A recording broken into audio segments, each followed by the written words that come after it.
Bienvenidos a V Noticias, el informativo semanal de la Unidad para la Atención y Reparación Integral a las Víctimas. Continuamos trabajando desde casa y haciendo la invitación a todos para guardar las medidas de bioseguridad decretadas por el Gobierno Nacional. Zunga, la perra roja, es una víctima LGBTI de Caquetá.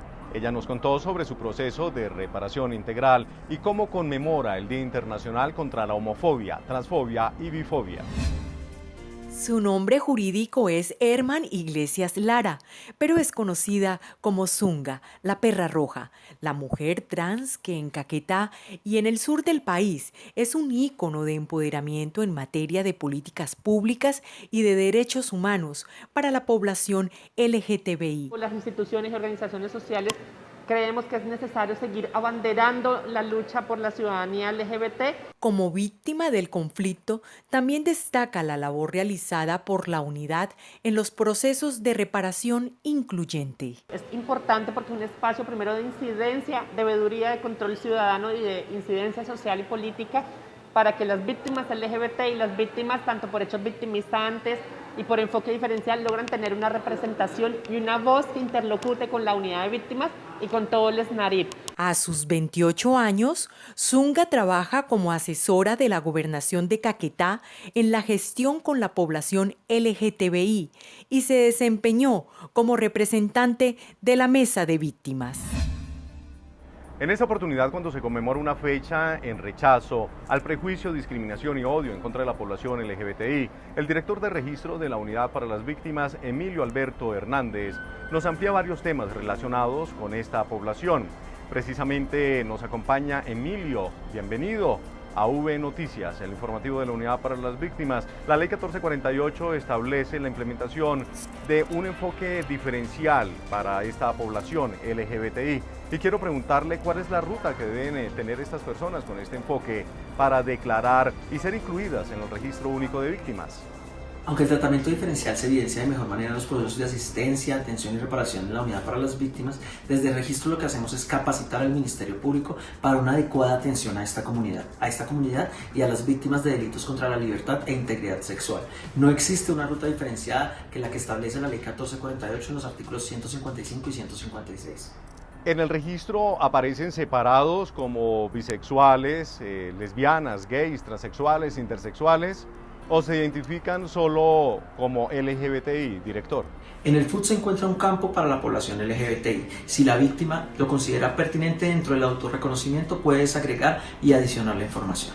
¿Cuáles son los hechos victimizantes con mayores afectados dentro de la comunidad LGBTI? En el Registro Único de Víctimas se evidencian 8.712 eventos, de los cuales han sido víctimas la población LGBTI. Los mayores hechos victimizantes que se concentran en esta población son el desplazamiento forzado con un 68%, la amenaza con un 16% y los delitos contra la libertad e integridad sexual en un 5%. Agradecemos al director de registro de la Unidad para las Víctimas. En una reunión virtual, el director general de la Unidad para las Víctimas explicó las acciones alternativas implementadas por parte de la Unidad para las Víctimas para atender a los connacionales víctimas en el exterior. El director de la Unidad para las Víctimas, Ramón Rodríguez Andrade, la directora de Asuntos Migratorios y Consulares y la senadora Paola Agudelo participaron en el conversatorio virtual Situación de los colombianos en el exterior, respuestas gubernamentales a la pandemia. Durante esta sesión virtual, el funcionario manifestó que se están planteando otros convenios con el fin de atender a las víctimas en el exterior. Estamos ahorita con organizaciones internacionales como Cáritas buscando cómo poderles llegar a otros países con la medida de llamémoslo, atención humanitaria en el exterior, que no lo contempla la ley 1448 porque no quedó contemplado en la ley, sino solamente la medida del pago de la indemnización. Frente a los pagos de las indemnizaciones, el director de la unidad aseguró que no se han parado y se siguen entregando estas medidas de reparación bajo los criterios de la resolución 1049 de 2019, que contempla el pago de las indemnizaciones a personas mayores de 74 años con alguna discapacidad o con enfermedad catastrófica o terminal. La Consejería Presidencial para la Discapacidad resaltó el trabajo adelantado por parte de la Unidad para las Víctimas, especialmente con la atención a las víctimas con discapacidad. La entidad ha dispuesto canales virtuales para este trabajo. El consejero para las personas con discapacidad, Jairo Klopatowski, destacó el trabajo hecho por la unidad durante la contingencia del COVID-19. Queremos resaltar la gestión de la unidad de víctimas que ha dispuesto el canal de atención virtual para atender las solicitudes y adelantar los giros para materializar las medidas de asistencia humanitaria e indemnización administrativa para la población con discapacidad. El funcionario aseguró que en el Registro Único de Víctimas están incluidas 306.619 personas con discapacidad que son sujeto de atención, asistencia y reparación. En esta pandemia, esta población no está sola. Para el Gobierno Nacional, su bienestar es prioridad. La discapacidad es una variable que da puntaje adicional en el proceso de medición de subsistencia mínima, determinando mayor vulnerabilidad y priorización en la asignación y entrega del recurso de atención humanitaria por el hecho victimizante de desplazamiento forzado.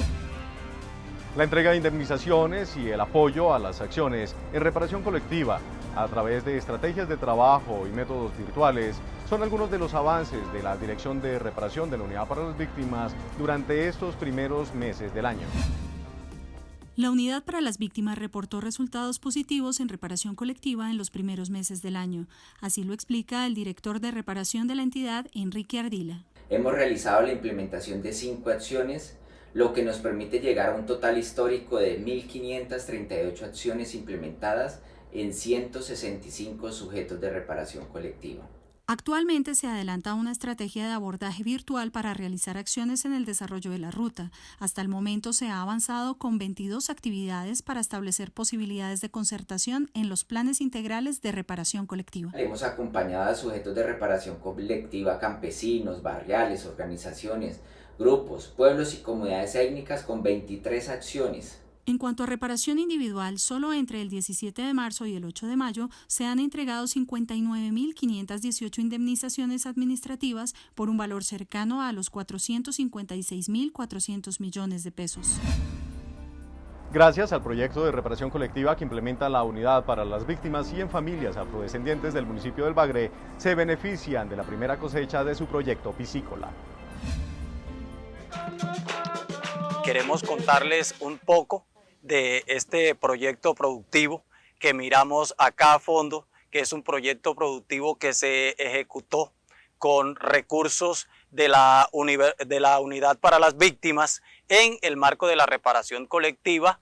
Con alegría y orgullo, hoy en julio, víctima y líder del Consejo Comunitario de Villagrande en el Bagre, Antioquia, relata cómo han implementado un proyecto piscícola en su comunidad. Ya comenzamos a ver nuestros primeros frutos, logramos cosechar nuestros primeros 50 kilos. Con el plan de reparación que contempla 22 medidas, se han implementado medidas de satisfacción como la recuperación de sus costumbres y tradiciones. Cuando comenzamos el programa éramos aproximadamente unas 90, 100 familias del sujeto de reparación como tal. A través de este proyecto de reparación colectiva, la comunidad logró garantizar el sustento para las familias que lo conforman. Una comunidad que ha emprendido juiciosamente y está garantizando la seguridad alimentaria, no solamente individual sino colectiva, y que tiene sostenibilidad al tiempo.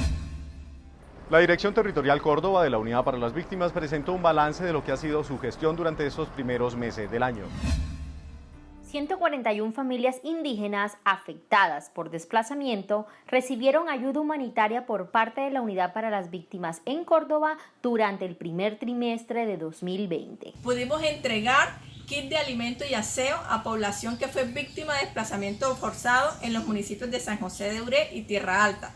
Estos kits de alimento están representados en aproximadamente 15 toneladas. La unidad también fortaleció su estrategia de implementación de la política pública de víctimas en los planes de desarrollo municipales. Tenemos las asistencias técnicas que realizamos a las entidades territoriales en toda la inclusión de la política pública en los planes de desarrollo. Además, las mesas de participación efectivas de las víctimas recibieron asistencia técnica por parte de la unidad, lo que permitió entregar planes de trabajo a las entidades territoriales.